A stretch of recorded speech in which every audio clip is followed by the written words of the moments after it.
Udah mulai ya? Assalamualaikum warahmatullahi wabarakatuh. Halo semuanya teman-teman, selamat siang, selamat datang kembali di channel kesayangan kita, channel Ilo Entry, dan masih bersama saya Ilo. Dan enak banget ya siang-siang ngopi ya buat teman-teman yang hobi ngopi. Kopi pertama di hari itu adalah kopi yang paling nikmat, teman-teman. Kopi kedua, ketiga, dan selanjutnya ya nikmat juga sih ya. Tapi asli deh, kopi pertama di hari itu paling nikmat banget. Coba deh teman-teman rasain ya yang suka kopi. Kalau saya nggak banyak-banyak gulanya, tapi belum siap kopi pahit sih kalau saya pribadi ya. Oke, pada kesempatan yang baik ini saya akan masih membawakan ya kisah Lebur Sukma, kisah dari Netrakala yang sudah masuk part ke-8. Waduh, ini mendekati akhir nih teman-teman, mendekati akhir ya. Bagaimana di sini makin seru aja kisahnya nih, dan buat teman-teman yang suka baca wajib banget nih mengunjungi karya-karya dari Netrakala karena kisahnya keren-keren banget di sana. Di-follow juga ya akun Twitter jangan lupa ya, dan juga buat teman-teman mungkin yang belum subscribe channel Lilo Entry, yuk bisa diklik tombol subscribe-nya, jangan lupa lonceng notifikasinya dinyalakan agar teman-teman selalu mendapatkan notifikasi dari konten-konten yang akan kami upload selanjutnya. Oke, nggak pakai berlama-lama lagi ya. Pasti udah nggak sabaran kan untuk masuk ke dalam kisahnya. Kita langsung saja masuk ke dalam kisahnya. Dari halaman belakang rumah Bang Ilo, kita menuju ke Jawa Tengah.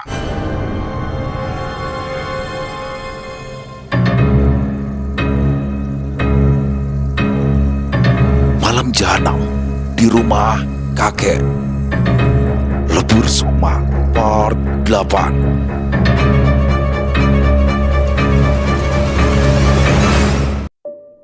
Setelah tiba di tempat yang dimaksud oleh Hidayat, gua yang ada sendang di sampingnya, dia melihat ke sekeliling mencari keberadaan Sukri. Namun bocah itu masih berdiri di tanah landai tadi. Ekspresi wajahnya terlihat murung. Pak Kusno mendekat ke arah bocah itu. "Ayo, ajak Pak Kusno." Namun Sukri menggeleng kuat-kuat. "Wedi, dedemite galak. Wedi, dedemite galak. Takut, demitnya galak," ucap Sukri berulang-ulang. Pak Kusno menoleh lagi ke arah gua. Dia memang merasakan ada yang aneh. Setelah beberapa saat, kembali Pak Kusno menatap ke arah Sukri. "Yo wes, Simba tak rono sek yo. Sukri ngenteni kene yo," ucap Pak Kusno. Akan tetapi ibarat seperti bocah, Sukri seperti merajuk meminta Pak Kusno untuk tidak pergi. Akan tetapi karena waktu yang sudah terlalu mepet, terpaksa Pak Kusno meninggalkan bocah itu. Entah kenapa perasaannya seperti saat dia melihat Ajeng menangisi dirinya waktu akan pergi bekerja.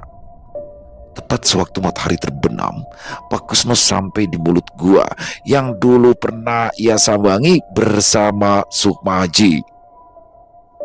Dipandanginya sekitaran. Sebelum masuk ke dalam, diambilnya senter di dalam tas guna memastikan tidak ada hewan buas yang ada di sekitarnya. Suasana benar-benar gelap dan sunyi. Bahkan suara serangga pun tidak terdengar sama sekali. Kesunyian yang timbul sangat berbeda. Ada hawa yang tidak mengenakan dari tempat itu. Setelah memastikan semuanya aman, Pak Kusno mulai melangkah masuk. Dia juga mengedarkan senter yang dipeganginya ke segala sudut gua. Suasana di tempat itu jauh lebih mengerikan lagi. Suara tetesan air, udara yang lembab, serta bau amis yang bercampur dengan aroma kotoran hewan. Pak Kusno terus melangkah menuju ke arah batu yang ada di tengah ruangan. Diamati batu itu dengan seksama untuk mencari petunjuk. Beberapa kali Pak Kusno berputar mengelilingi dan merabanya, namun dia masih tetap tidak menemukan petunjuk apapun. "Apa yang harus kulakukan?" ucap Pak Kusno lirih. Kemudian dia duduk bersila, diam berpikir. Dulu, sewaktu datang ke tempat ini, Sukma Haji melakukan sesuatu. Dia bernegosiasi dengan Ratmi, sedangkan saat ini Ratmi meminta dirinya datang ke tempat ini jika ingin membakar Sengkolo. Berarti memang ada sesuatu yang harus dia temukan yang mungkin nanti bisa ia gunakan untuk membakar Sengkolo. Cukup lama Pak Kusno berpikir. Beberapa kali dia menghela nafas dalam-dalam hingga dia memutuskan meskipun berisiko, namun hanya dia yang bisa memberitahu jarak untuk membakar Sengkolo. Pak Kusno berniat memanggil Ratmi. Pak Kusno duduk menghadap batu dengan posisi bersila. Segera dibukanya resleting tas, diambilnya beberapa dupa dan kemenyan yang sudah ia siapkan. Jres. Pak Kusno membakar dupa dan kemenyan. Seketika aroma menyengat menguar dari kedua benda tersebut. Mata Pak Kusno mulai terpejam. Mulutnya berkomat kamit mengucapkan mantra untuk memanggil sosok Ratmi untuk datang ke tempat ini. Langit di luar semakin gelap. Gemuruh guntur tiba-tiba saja terdengar saling bersahutan. Rintik hujan mulai turun dengan deras. Suasana di dalam gua begitu dingin dan menyesakan, namun Pak Kusno masih duduk diam berkonsentrasi. Lambat laun telinganya mulai berdengung. Semakin dalam dia berkonsentrasi, semakin keras suara dengungan yang muncul. Hatinya terasa sesak, nafasnya terasa putus-putus, udara di sekitarnya mulai menjadi sedingin es. Kretek, terdengar suara retakan dari salah satu sudut gua. Hati Pak Kusno terkesiap, bulu kuduknya meremang hebat, tidak tahan untuk melihat apa yang sedang terjadi. Pelan-pelan ia membuka matanya, namun mungkin itu pilihan yang salah karena saat ini dia sedang dikelilingi oleh sosok yang menurutnya sangat menyeramkan. Bahkan Sukri dan Ratmi juga ada di antara mereka. Mereka berdiri diam melihat Pak Kusno dengan tatapan kesakitan. Kondisi mereka benar-benar tidak bisa digambarkan. Bahkan saat melihat salah satu dari mereka, sampai ada yang memiliki bekas luka menganga di wajahnya. "Tolong," ucap salah satu dari mereka. Pak Kusno tidak menggubris, dia masih diam memperhatikan, mencari petunjuk apa yang harus dilakukan. "Tolong." Kini beberapa dari mereka mulai mengucapkan kata yang sama. Suara mereka lirih namun bergaung di telinga Pak Kusno. Kebingungan mulai hinggap di kepalanya. Suara-suara itu benar-benar mengganggunya sekarang. Bukan hanya suara meminta tolong, tapi mereka juga memanggil nama Pak Kusno dan mengajaknya pergi entah kemana. Berulang kali Pak Kusno menghela nafas dan menggelengkan kepalanya, namun justru suara mereka jauh lebih kencang dan membuat kepalanya begitu sakit. Pak Kusno mulai menutup matanya. Tangannya ia taruh di kedua telinga, mencoba mengurangi suara yang ia dengar. "Kus, Melekus, buka matamu." Terdengar suara familiar yang sudah lama tidak ia dengar. Jantung Pak Kusno semakin berdetak keras. Perlahan dia membuka matanya dan betapa terkejutnya dia. Di hadapannya saat ini Sukma Aji tengah berdiri dengan pakaian beskap seperti saat terakhir kali mereka bertemu. Sosok-sosok yang tadi ada di sekelilingnya masih ada, namun mereka diam mematung, hanya memperhatikan Pak Kusno dan Sukma Aji. Kowe, ucap Pak Kusno tercengang. Sukma Aji tersenyum melangkah mendekati Pak Kusno. "Sowan, wes Joko anak putuku," ucapnya bergaung di telinga Pak Kusno. "Telat, Ci. Sudah waktunya maghrib. Aku belum tahu cara bakar demit itu," kata Pak Kusno sedih. Sukma Aji masih tersenyum. "Iku masalah gampang. Tapi kamu cuma bisa menyelamatkan satu. Setelah itu ikatannya akan terurai. Pilih salah satu," ucap Sukma Aji menggaung di telinga Pak Kusno. "Piye carane?" tanya Pak Kusno. "Sengkolo iku bisa dibakar di waktu malam Selasa Kliwon dengan menggunakan darah calon tumbalnya. Guyurkan ke tempat dia biasa keluar. Setelah itu pecahkan. Jumlahnya tidak hanya satu, tapi 3. Dan salah satunya di tempat ini," ucap Sukma Aji sambil menuju ke arah sudut gelap di ujung gua. "Resikonya Jika cucuku memilih menjadi istrinya, maka anakku akan lepas dari ikatan darah dengan Sengkolo. Tapi Sukma yang sudah dinikahinya tidak akan kembali ke raganya. Lanjut Sukma Aji yang langsung menghilang dari pandangan.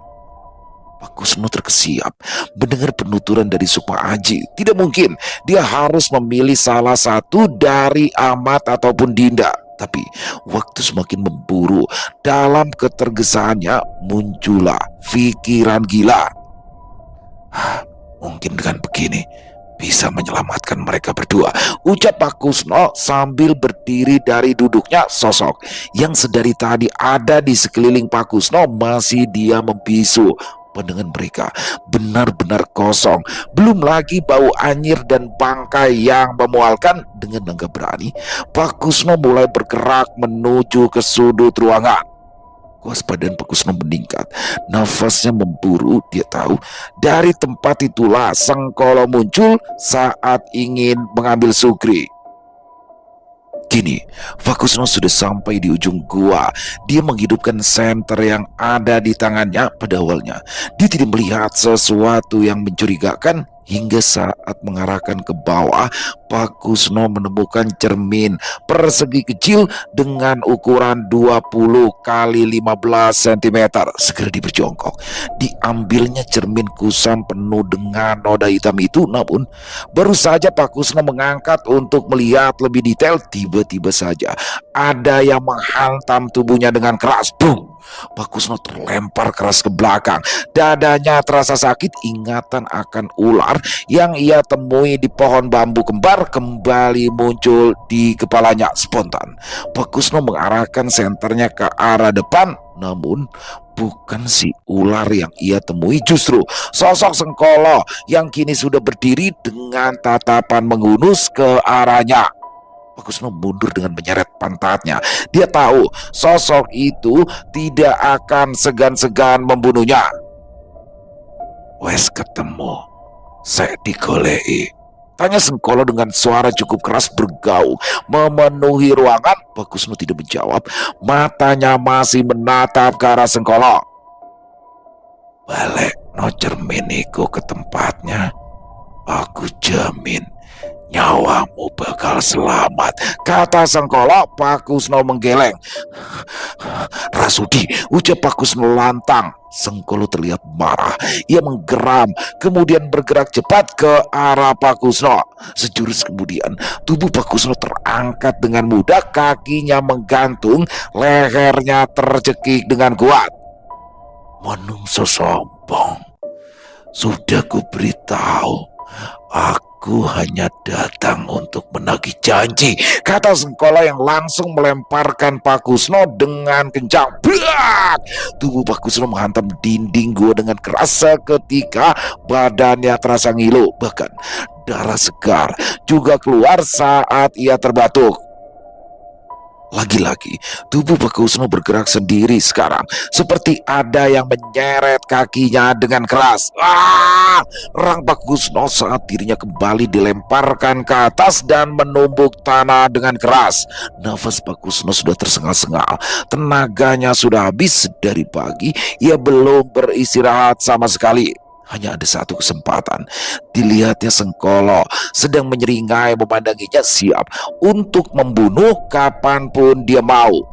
Saat Sengkolo sudah mulai bergerak kembali dengan sigap, Pak Kusno ingin menyambar cermin yang tidak jauh dari tempatnya berbaring.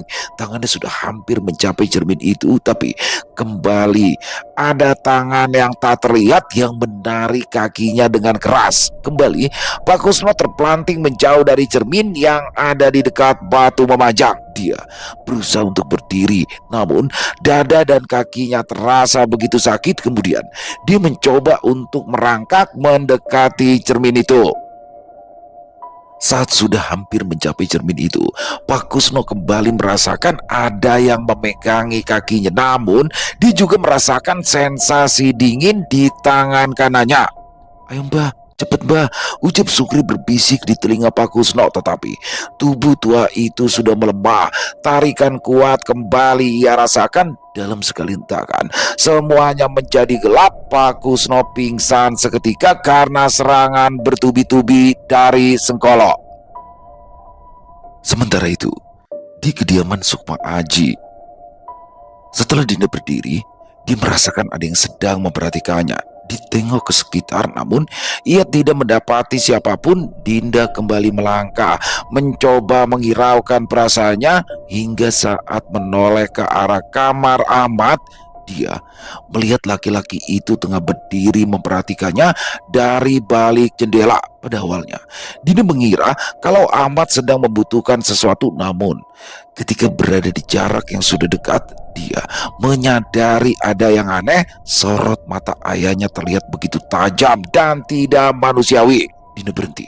Dia menatap Ahmad lekat-lekat, khawatir jika orang yang ia pandangi saat ini tengah dikendalikan oleh demit itu.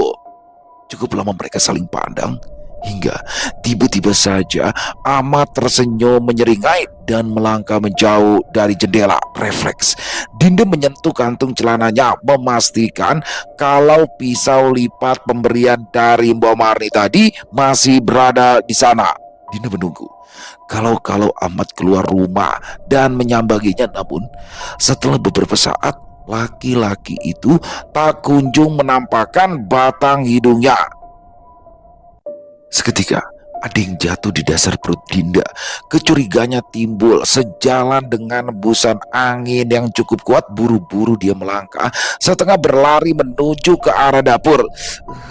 Ayo, ucap Dinda panik saat mencoba membuka pintu dapur yang sudah terkunci. Dinda ingat kalau sewaktu keluar rumah ia sama sekali tidak mengunci pintu tersebut. Lantas kenapa sekarang ada yang menguncinya? Sedangkan dia juga tidak melihat keberadaan Ahmad di sekitaran dapur. Merasa percuma, Dinda segera berjalan memutar. Saat melewati kamar Ahmad, kekhawatirannya makin menjadi. Dia melihat pintu kamar itu sudah terbuka lebar. Sial, ucap Dinda panik dan langsung mencoba membuka jendela kamar ayahnya. Sekali lagi, usahanya sia-sia. Daun jendela tetap bergeming di tempatnya. Dinda kembali berlari menuju ke arah depan, melewati begitu saja jendela kamarnya. Percuma membukanya, masih ada lemari yang menghalanginya dari dalam. Sesampainya di teras, Dinda segera menuju ke arah pintu depan. Berulang kali dia mencoba menaik turunkan handle dengan keras, namun upayanya tidak berguna sama sekali. Pintu itu tetap bergeming, tak mau terbuka. Ayah, panggil Dinda. Duk. Ayah, panggil Dinda sambil terus mengetuk pintu dengan keras, tetapi tidak ada sautan dari Ahmad. Dinda sudah hampir menangis. Dia berjalan lemas dan duduk di pinggiran teras. Batinnya benar-benar khawatir jika Ahmad kembali dirasuki oleh Sengkolo dan melukai Hamdan. Ceklek. Pintu terbuka. Dinda langsung menengok ke arah sumber suara. Tepat beberapa meter di depannya, Ahmad berdiri dengan sorot mata khawatir. "Kenapa teriak-teriak, Dok?" tanya Ahmad sambil mencoba mendekati Dinda. Namun Dinda justru bergerak mundur dan menggelengkan kepalanya seolah melihat Ahmad sebagai sebuah ancaman. "Tolong masuk ke kamar, biar Dinda kunci dari luar. Nanti setelah Pak Kusno dan Mbok Marni sudah pulang, Dinda janji akan mengeluarkan ayah dan menjelaskan semuanya," kata Dinda memohon. "Tapi Dok," protes Ahmad. Dinda tetap menggeleng. "Kalau ayah yang tidak mau masuk ke dalam kamar, biar Dinda bawa Pak Hamdan ke kamar Dinda," kata Dinda. Ahmad terdiam. Dia paham dengan maksud anaknya itu. Pikirannya beradu. Jika dia membiarkan Dinda merawat Hamdan di kamarnya, otomatis dia tidak akan bisa mengecek kondisi keduanya. Tetapi jika dia membiarkan Dinda berkeliaran seorang diri, dia juga takut kalau sosok Sengkolo akan melukai anak perempuannya. Tanpa menjawab ucapan Dinda, Ahmad segera berbalik dan berjalan menuju ke arah kamarnya. Hatinya benar-benar merasa tak karuan, amarahnya bangkit. Ingin sekali dia bertemu dengan dedemit itu dan menghajarnya. Dinda menghela nafas panjang. Segera ia berdiri dan masuk ke dalam rumah, tak lupa menutup pintu depan tanpa menguncinya. Ketika sudah sampai di depan kamar Hamdan, Dinda langsung menghambur ke dalam. Rangnya lega saat mendapati kondisi kamar itu tidak berubah sama sekali. Segera dia berjalan mendekat ke arah ranjang. Dilihatnya dengan seksama kondisi Hamdan. Meskipun Dinda bukan seorang dokter, tapi dia sudah terbiasa merawat orang sakit saat berada di panti asuhan, sehingga tahu apa yang harus dilakukan. Setelah beberapa saat mengecek kondisi Hamdan, Dinda menemukan selembar kertas yang ditaruh di atas nakas. Kondisi stabil. Dinda membaca pesan itu. Senyumnya merekah. Dia tahu tulisan itu adalah milik Pak Ahmad. Setidaknya ayahnya masih sedikit berguna. Malam kembali datang. Sedari sore hujan turun dengan lebat. Suara gemuruh guntur saling bersautan membuat suasana di kediaman Sukma Aji menjadi lebih mencekam daripada malam-malam sebelumnya. Saat ini, Dinda tengah duduk meringkuk di atas kasurnya. Untuk pertama kali setelah semua kejadian di rumah Sukma Aji berlangsung, dia akan melewati malam tanpa kehadiran Bomardi. Rasa cemas, khawatir, dan ketakutan bercampur menjadi satu. Dinda berharap malam segera beranjak dan kedua orang yang ia nantikan muncul di hadapannya. Tok tok tok, tok tok tok. Keluar, Dok, keluar. Apa kamu tidak mau bertemu dengan aku? Terdengar suara Ahmad setengah berteriak dari arah luar kamarnya. Dinda tidak menggubris. Dia makin mengeratkan pelukan tangan di kakinya. Wajahnya ia benamkan di antara lutut dan dadanya. Isak tangis mulai terdengar lirih. Dia tahu hal seperti ini pasti akan terjadi. Seberapapun dia mencoba untuk kuat, batinnya tetap merasa ketakutan. Kowe kuat, Dok. Ojo kalah karo dedemit kae. Terdengar ucapan lirih dari sudut ruangan. Dinda mendongak. Dia mendapati Ratmi sedang berdiri di sudut ruangan. Aku harus gimana? Aku kudu piye? Tanya Dinda berharap sosok wanita itu akan menjawabnya. Entah kenapa, saat ini Dinda merasa dekat dengan sosok itu. Dia begitu penasaran bagaimana Ratmi bisa sampai datang ke tempat ini. Tapi Ratmi tidak menjawab. Namun tangannya terangkat menunjuk ke arah cermin yang ada di kamar Dinda. Cermin? Tanya Dinda kebingungan. Ratmi mengangguk. Pecahkan semua cermin yang ada di rumah ini, kecuali yang ada di kamar Sukma Aji dan Ahmad, ucap Ratmi lirih. Tok tok tok, tok tok tok. Suara benturan dari arah pintu terdengar makin keras. Sengkolo yang merasuki Ahmad terus saja meneriakkan namanya dan memintanya untuk membuka pintu. Percuma, Dok, gak usah dituruti. Demit perempuan itu jangan dituruti, teriak Ahmad yang sedang dirasuki oleh Sengkolo. Dinda diam menatap ke arah Ratmi dan pintu bergantian. Tanpa menunggu lama, ia langsung beranjak dari kasurnya, mengambil kursi dan melemparkannya ke arah cermin itu. Biar. Baik, kalau kamu memang mau main-main denganku, ucap Sengkolo dengan suara amat tepat ketika Dinda berhasil memecahkan cermin yang ada di kamarnya. Suara ketukan itu hilang. Dinda mendengar langkah kaki menjauh. Dinda berpaling dan segera melangkah menuju ke arah Ratmi. Tidak ada rasa takut di dalam hatinya. Justru dia merasa kalau sosok dedemit perempuan itu menjadi satu-satunya teman saat ini. Kenapa kamu menolongku? Siapa kamu sebenarnya? Tanya Dinda saat sudah dekat dengan Ratmi. Ratmi mengangkat wajahnya, membuat Dinda seketika menahan nafas. Dia belum terbiasa melihat mata putih dan senyum mengerikan yang tercetak dari wajah Ratmi. Kabeh sudah ada waktunya. Jika Sengkolo bisa dibakar, maka sukmaku bisa lepas dari tempat ini, ujar Ratmi. Bagaimana caranya? Piye carane? Sambar Dinda. Kui urusane Kusno, beles Ratmi yang langsung menghilang dalam sekedipan mata. Dinda tersentak saat melihat Ratmi yang tiba-tiba saja menghilang dari pandangannya. Buru-buru dia mengedarkan pandangannya ke semua sudut ruangan, namun dia tidak mendapati sosok itu. Sepertinya Ratmi memang sudah pergi. Lantas Dinda kembali berjalan ke arah kasurnya, berpikir keras. Kenapa Ratmi meminta memecahkan semua cermin, kecuali yang ada di kamar Sukmaji dan Ahmad? Tanya Dinda pada dirinya sendiri. Cukup lama Dinda berpikir, namun tak menemukan satupun jawaban hingga terdengar suara benturan yang cukup keras. Seketika pikiran Dinda kembali ke tempatnya. Sekarang bukan soal kenapa dia harus memecahkan cermin yang ada di rumah ini, tetapi bagaimana caranya. Sedangkan Sengkolo tengah berkeliaran bebas di rumah ini.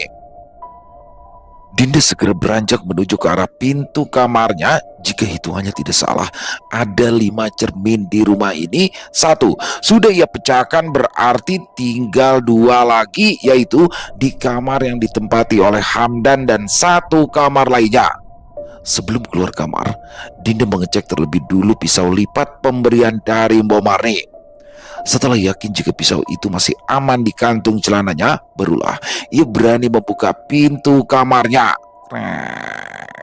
Dinda melongokkan kepalanya ke arah luar, memastikan keadaan.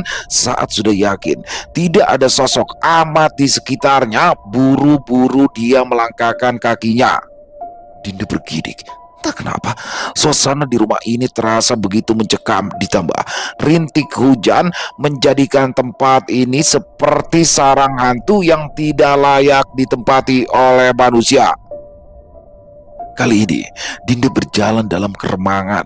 Dia memang tidak berniat menyalakan lampu ataupun senter. Tujuannya adalah kamar tamu yang tidak dihuni, dan itu harus melewati kamar Ahmad. Dengan berjingkat, Dinda melangkah pelan. Sesekali dia menolehkan kepalanya ke belakang, memastikan kalau tidak ada yang mengikutinya. Baru selangkah Dinda memasuki ruang tengah, dia langsung melesat ke arah samping. Dalam keremangan, dia melihat Ahmad yang baru saja keluar dari kamar Hamdan. Dinda terus memperhatikan langkah Ahmad. Ada sesuatu yang sedang dibawa oleh laki-laki itu. Saat sinar lampu menerangi siluet ayahnya, seketika Dinda menarik nafas kasar, tubuhnya melemas. Benda yang dibawa oleh Ahmad ternyata adalah kepala Hamdan. Dinda menggeleng kuat, mulutnya ia tekan dengan telapak tangannya, takut suara tangisannya terdengar oleh Ahmad. Dinda terus menajamkan telinganya, namun sayup suara langkah kaki Ahmad mulai menghilang. Dengan jantung berdebar, ia mencoba mengintip ke arah ruang tengah. Naas bagi Dinda, ternyata Ahmad masih berdiri diam memandang ke arah tempatnya bersembunyi. Dinda kembali menarik kepalanya. Rudak!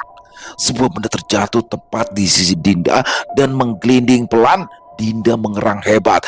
Air matanya menetes deras. Persis di hadapannya dia melihat kepala Hamdan tergeletak penuh darah. Dengan mata melotot, Dinda memejamkan mata. Dia sudah tidak kuat lagi dengan pemandangan itu. Suara langkah kaki Ahmad makin mendekat, namun Dinda sudah tidak punya tenaga. Badannya lemas seketika, kakinya gemetar, tak kuat menopang tubuhnya. Tinggal 2 meter lagi laki-laki itu sampai di tempatnya bersembunyi. Dinda terus berdoa di dalam hati, berharap Ahmad tidak mengetahui keberadaannya. Tap, tap. Suara langkah kaki itu semakin dekat. Dinda memejamkan matanya rapat-rapat, tidak mau memikirkan apa yang akan terjadi. Namun setelah beberapa saat, langkah kaki itu terus berjalan melewatinya. Sontak Dinda membuka mata. Terlihat dalam keremangan Ahmad berjalan menjauh darinya. Dinda mengerang lega. Sekuat tenaga dia berusaha untuk berdiri, mencoba untuk mencari tempat yang lebih aman dan segera kembali ke kamarnya. Sesekali dia melirik ke arah kepala Hamdan, namun justru pemandangan di depannya membuat kepala Dinda terasa begitu sakit. Dia tidak kuat dengan apa yang dia lihat. Baru saja ia melangkah, terdengar suara benda berat yang ditarik dengan kasar. Dinda memalingkan kepalanya, dahinya berkerut. Apa yang sedang dilakukan laki-laki itu? Batin Dinda penasaran. Dinda malah berbalik menuju ke arah sumber suara. Diambilnya pisau lipat dari kantung celananya dan segera melangkah pelan. Jantungnya berdebar dengan keras. Dinda mencoba melangkah sepelan mungkin hingga saat melihat pintu kamarnya, dia langsung mengumpat pelan. Bangsat, umpat sambil melangkah menjauh. Ternyata suara yang ia dengar adalah lemari yang ditarik untuk menutup pintu kamarnya. Sekarang dia akan kesulitan untuk masuk ke dalam kamarnya. Ya, Demit itu benar-benar licik. Bagaimana dia bisa berpikir untuk menutup pintu itu? Wes, sekarang kamu tidak akan bisa masuk ke kamar itu, Dok. Kamu mau main-main sama aku kan? Bersembunyilah. Nanti akan kucari dirimu. Ucap Ahmad diiringi tawa gila-gilaan. Mendengar ucapan Ahmad, Dinda langsung bergerak ke arah samping, bersembunyi di antara dinding dan bufet. Dengan posisi jongkok, dia terus berpikir, bagaimana bisa ia keluar dari rumah ini? Dia sudah tidak peduli lagi dengan keadaan Ahmad dan Hamdan. Dinda terisak dalam keadaan diam, matanya memperhatikan sekitar. Otaknya berpikir cepat. Jika saat ini dia berada di ruang tengah, berarti jauh lebih dekat untuk kabur lewat pintu dapur. Dinda menajamkan telinganya. Dia mendengar suara langkah Ahmad yang menjauh dari tempatnya bersembunyi. Menarik nafas dalam-dalam, Dinda segera beranjak dari tempat persembunyiannya. Dia hanya memiliki waktu singkat. Kalau beruntung, Sengkolo tidak akan mengetahui keberadaannya. Untuk sementara, dia akan pergi ke panti asuhan sembari menunggu kabar dari kakek dan neneknya. Pecahkan cerminnya, Dok. Percuma lu ngosek sama iki. Terdengar suara tepat di samping atas Dinda. Dinda menjerit kecil. Buru-buru dia mendekapkan tangannya ke mulut. Dilihatnya sosok Ratmi tengah duduk di atas bufet. Dinda menggeleng. Demit, itu akan membunuhku. Ucap Dinda gemetaran, teringat dengan kepala Hamdan yang menggelinding tepat di depan matanya. Orang, Dok, kamu masih punya waktu. Demit itu akan mengambil sukmamu di waktu Selasa Kliwon, kata Ratmi. Terdengar sebuah langkah kaki mendekat. Sontak Dinda langsung memalingkan kepalanya ke arah sumber suara. Dipegangi pisau lipatnya erat-erat. Tap, tap, tap. Nafas Dinda tertahan. Tak kurang dari beberapa meter, sosok itu pasti akan sampai ke tempatnya. Kembali Dinda menoleh ke arah Ratmi. Demit wanita itu masih duduk diam menunduk di atas bufet. Keputusan Dinda sudah bulat sekarang. Benar ucapan Ratmi, kalau dia pergi ke panti, justru malah sosok Sengkolo bisa menyakiti orang-orang yang ada di sana. Suara langkah kaki makin mendekat. Dinda sudah bersiap, namun saat dirinya mau menerjang, suara langkah kaki itu tiba-tiba saja berhenti dan terdengar berjalan menjauh, seolah tahu kalau Dinda tengah bersiap untuk menyerangnya. Dinda menghela nafas. Diliriknya ke arah bufet. Sosok Ratmi masih duduk di sana. Kepalanya mengangguk-angguk dengan posisi rambut yang menutupi sebagian wajahnya. Dinda segera keluar dari tempat persembunyiannya setelah yakin kalau Ahmad tidak berada di ruangan itu.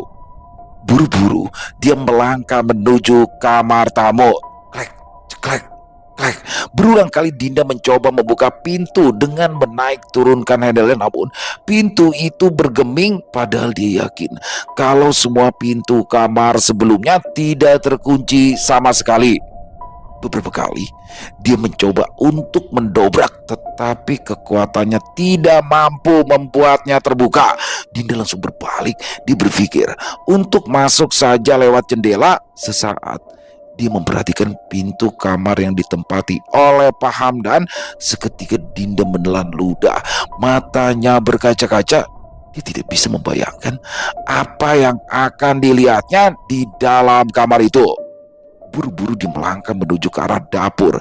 Dengan mudah dia bisa membuka pintu itu dan segera berlari ke arah jendela kamar tamu yang berada tepat di seberangnya. Dengan cekatan Dinda mencoba membuka jendela dengan pisau lipat yang dibawanya. Beruntung daun jendela itu langsung terbuka dengan mudah dipandanginya. Semua sudut dalam kamar mencari keberadaan cermin dan memastikan tidak ada orang di sana. Tepat di ujung ruangan, dia melihat sebuah cermin setinggi orang dewasa. Meskipun merasa takut, tetapi Dinda tidak punya pilihan. Dia sudah memutuskan untuk bertahan. Jika dengan memecahkan seluruh cermin di rumah ini bisa membuat Sengkolo tidak memburunya, maka dia akan melakukan itu semua. Dinda mulai naik ke arah jendela dan segera masuk ke dalam kamar. Dipandanginya sekitaran, mencoba mencari keberadaan Ahmad. Setelah yakin aman, buru-buru dia melangkah menuju cermin di ujung ruangan. Ditatapnya lekat-lekat cermin itu. Kemudian dia mencari benda yang bisa digunakan untuk memecahkannya. Sesaat Dinda merasa ada yang aneh dengan ruangan ini. Namun dia belum menyadarinya. Tidak ada benda apapun kecuali tempat tidur dari dipan kayu dan cermin besar di ujung ruangan. Dinda menoleh ke arah cermin. Ketakutan kembali melanda batinnya. Dengan jelas dia melihat cermin itu bergetar. Sesaat kemudian barulah Dinda menyadari kalau tidak ada benda yang bisa digunakan untuk memecahkan cermin itu. Waktu semakin memburu. Cermin itu semakin bergetar dengan hebat. Panik, tanpa pikir panjang lagi, Dinda melemparkan pisau lipatnya ke arah cermin. Tidak terjadi apa-apa. Cermin itu terus bergerak, seolah ada sesuatu yang akan keluar dari sana. Dinda kembali mengedarkan pandangannya, mencari benda lain yang bisa ia gunakan. Namun suara geraman mulai muncul dari arah cermin. Kaget, Dinda langsung menolehkan kepalanya. Ya, benar saja. Saat memandang ke arah cermin, dia melihat ada sosok yang sudah berdiri tepat di belakangnya. Lantas dia langsung memutar badan, namun tak ada siapapun di sana.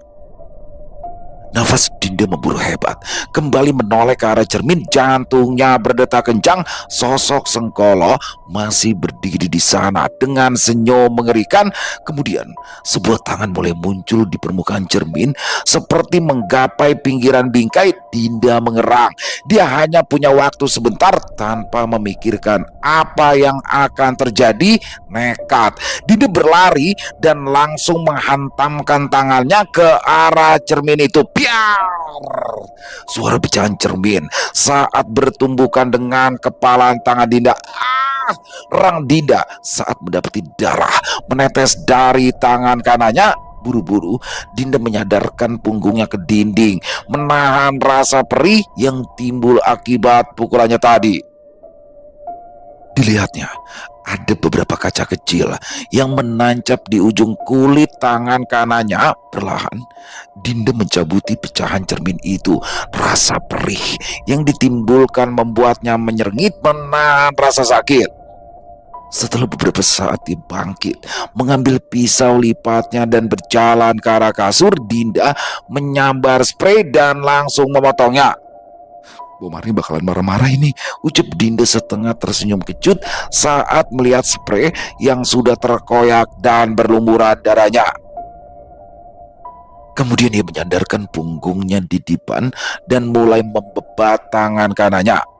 Setelah selesai, Dinda memandang keluar jendela. Batinnya tiba-tiba saja merasa sendu.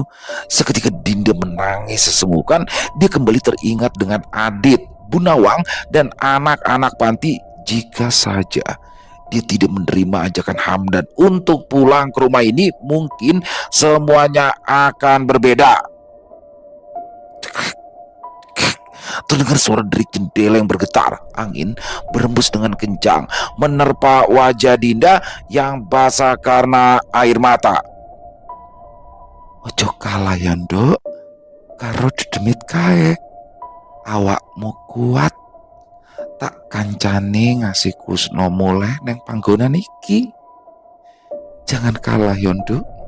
Sama demit itu kamu kuat. Aku temani sampai Kusno pulang ke tempat ini. Terdengar suara Ratmi bergaung di telinga Dinda. Kenapa duduk aku? Kenapa harus aku? Tanya Dinda parau. Mergo kowe anak turunane Sukma Aji. Sek radi karepke sengkolo raiso gowo sukmamu. Makane dekne bakal ngerapi awakmu. Karena kamu adalah anak keturunan Sukma Aji yang tidak diharapkan. Sengkolo tidak bisa membawa Sukmamu, maka dia berniat menikahimu. Ucap Ratmi yang sudah muncul di sudut ruangan. Dinda memejamkan matanya, mencoba mencerna ucapan dari Ratmi. Dia paham sekarang kenapa sosok itu tidak bisa melukai tubuhnya dengan bentuknya yang asli. Jadi itu alasannya kenapa dia harus merasuki Ahmad? Tanya Dinda memastikan. Sosok Ratmi mendongakkan kepalanya. Waktumu tinggal malam ini untuk memecahkan cermin itu, ujar Ratmi yang langsung menghilang dibarengi dengan hembusan angin yang cukup kencang. Dinda menghela nafas dalam-dalam. Setelah memastikan kondisi tangannya, dia pun kembali menatap ke arah pintu kamar. Menguatkan batinnya, Dinda mulai beranjak. Sejenak Dinda ingat kalau dia tadi masuk lewat jendela, namun tidak ada salahnya untuk membuka pintu itu dari dalam. Dan ajaibnya, saat ia menarik handle, pintu itu terbuka dengan mudah. Dinda tidak langsung menghambur keluar. Sekali lagi, ia memperhatikan sekitaran, mencari keberadaan Ahmad. Karena saat ini, orang itulah yang justru berbahaya bagi dirinya. Merasa aman, dengan langkah gontai, Dinda menuju kamar yang dipakai oleh Hamdan. Perasaannya tidak menentu. Dia tidak bisa membayangkan apa yang akan ditemuinya di sana. Kalau benar kepala tadi adalah milik Hamdan, maka jasadnya saat ini pasti tergeletak di atas tempat tidur. Dinda benar-benar menguatkan mentalnya. Pisau lipat juga sudah ia siapkan. Saat dia sudah berada di depan kamar, sengaja dia mendekatkan telinganya ke daun pintu, mencari tahu jika ada pergerakan di dalam. Ceklek. Saat pintu sudah terbuka, Dinda menarik nafas panjang. Tidak berani menatap ke arah ranjang, matanya terpejam. Dia tidak peduli jika Ahmad tiba-tiba saja mengejarnya. Hingga setelah lama berdiri diam dan tidak terjadi apa-apa, perlahan Dinda membuka matanya.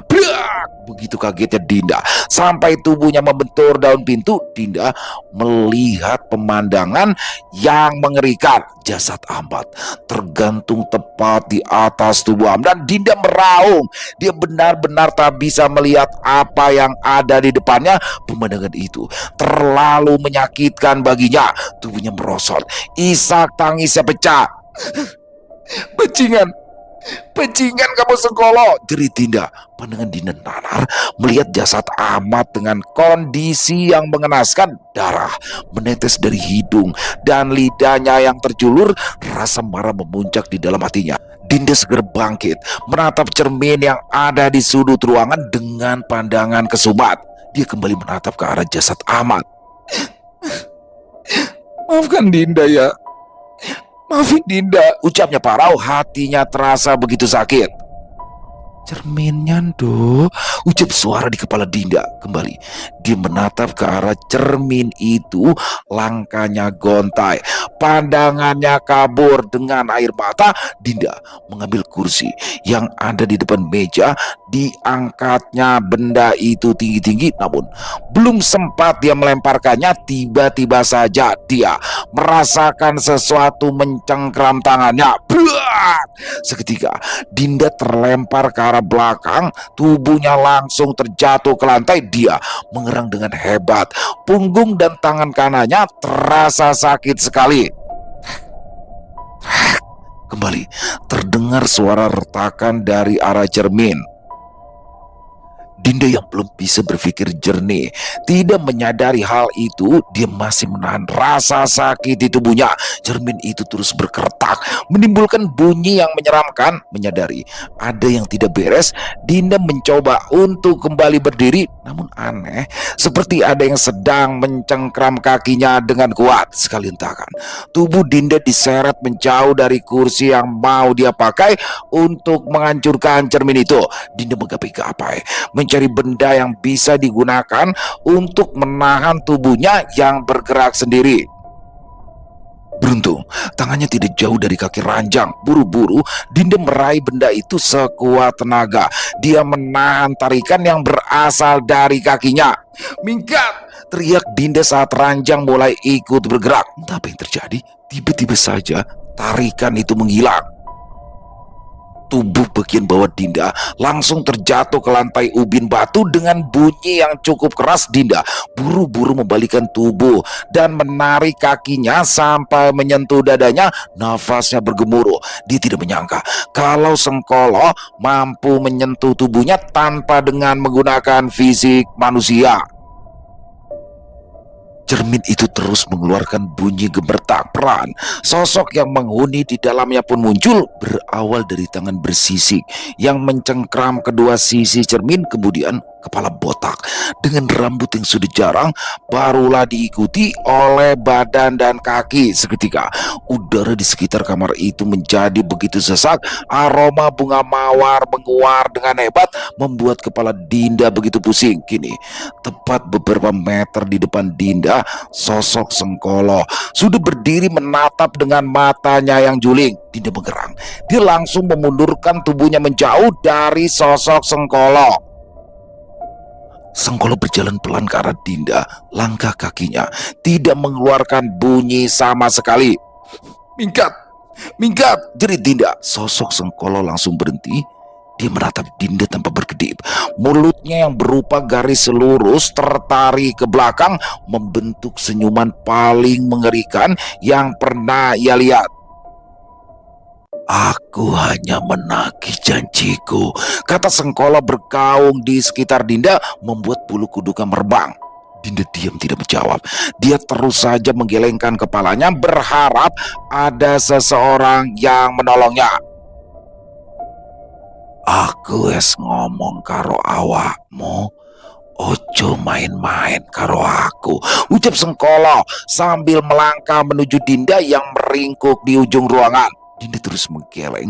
Dia menyadari jika Sengkolo semakin dekat dengan dirinya, kini aroma bunga mawar benar-benar menusuk indera penciumannya. Dinda memejamkan matanya. Dia tahu jika sosok itu sudah berjongkok tepat di hadapannya. "Sewengi maneh dadi bojoku, aku lepaskan anaknya Sukmaji," ucap Sengkolo dekat sekali dengan Dinda. Dinda menggerang ketakutan. Dirasakannya ada tangan yang menyentuh kedua pipinya, memaksanya untuk menengadah. Sekuat mungkin Dinda berusaha untuk melawan, tapi kekuatan sosok yang ada di depannya itu benar-benar kuat. Kini dalam jarak dekat dia bisa melihat wajah Sengkolo yang begitu menakutkan. "Kowe atau bapakmu," kata Sengkolo dan langsung saja menghilang dari pandangan mata. Dinda terisak.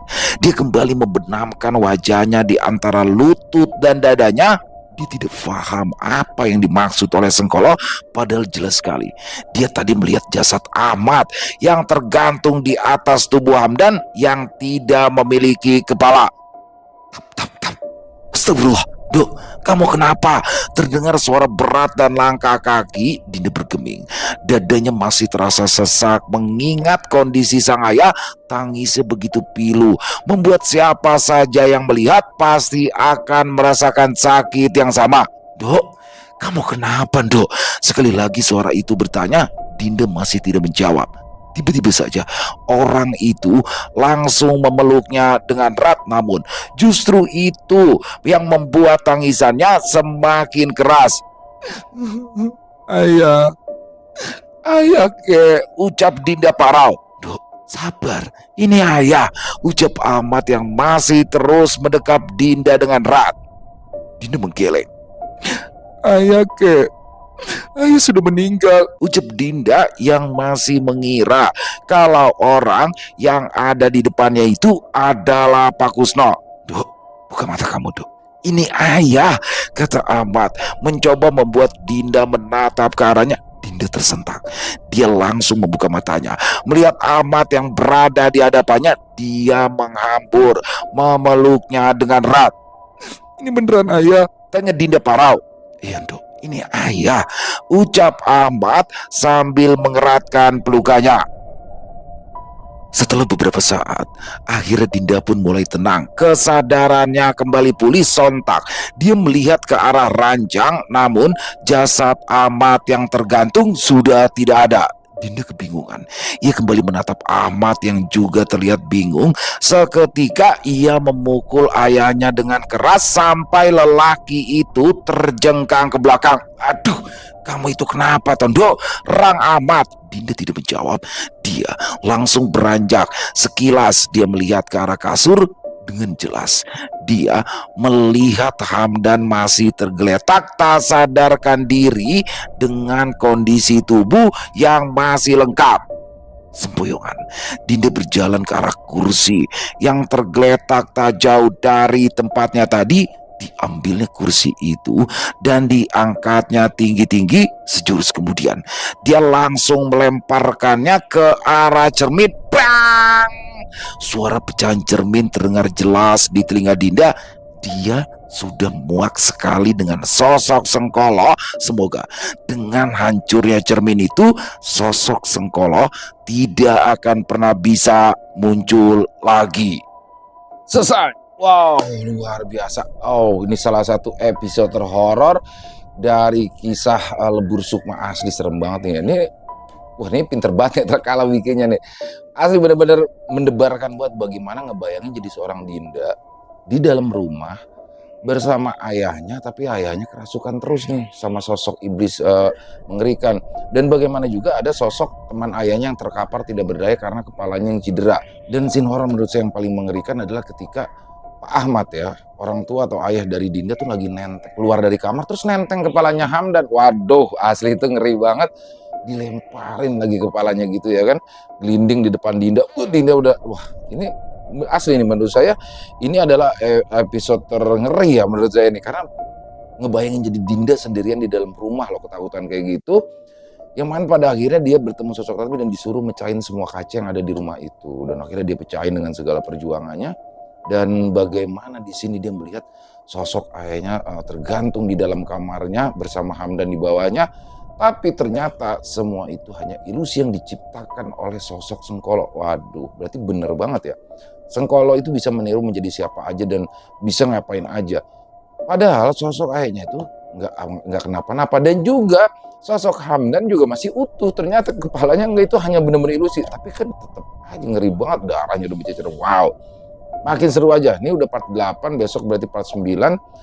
Ini udah mendekati akhir nih teman-teman, karena 10 part di sini teman-teman. Karena memang ini ceritanya cukup panjang ya, dan tapi asli bener dah. Ini salah satu the best menurut saya, cerita terbaik dari Netrakala yang pernah saya bawakan ya, Lebur Sukma ini. Dan makin penasaran buat teman-teman, jangan sampai ketinggalan buat besok part 9-nya ya. Terima kasih kepada Mas Dika Netrakala atas izinnya saya untuk bisa membawakan kisah yang luar biasa ini, dan semoga kisah barusan bisa menghibur teman-teman para pecinta penikmat horor misteri Lebih khusus lagi kepada para subscriber dari channel Ilo Entry. Dan buat yang punya komentar lain, yang punya pendapat lain, bisa menuliskan di dalam kolom komentar ataupun hanya sekedar saling menyapa. Insya Allah kami akan menjawab satu persatu. Buat teman-teman yang suka dengan videonya, bisa diklik tombol like atau tombol jempol, boleh juga dong dibantu ya di share link videonya ini ke teman-teman yang lain agar juga ikut merasa terhibur. Dan saya juga ingin mengucapkan terima kasih kepada seluruh teman-teman yang sudah selalu setia hadir, yang sudah selalu mendukung kami, karena teman-teman kami selalu bersemangat berkarya di setiap harinya. Di akhir kata, saya Ila mengucapkan permohonan maaf apabila mungkin dalam pembawaan kisahnya barusan ada kata-kata saya yang salah ya, dan juga mungkin ada kata-kata saya yang mungkin menyinggung teman-teman. Saya mohon dibukakan pintu maaf yang seluas-luasnya. Sampai berjumpa lagi di konten-konten kami selanjutnya, masih bersama saya Ilo di channel Ilo Entry. Salam sehat, sukses selalu untuk kita semua. Wassalamualaikum warahmatullahi wabarakatuh.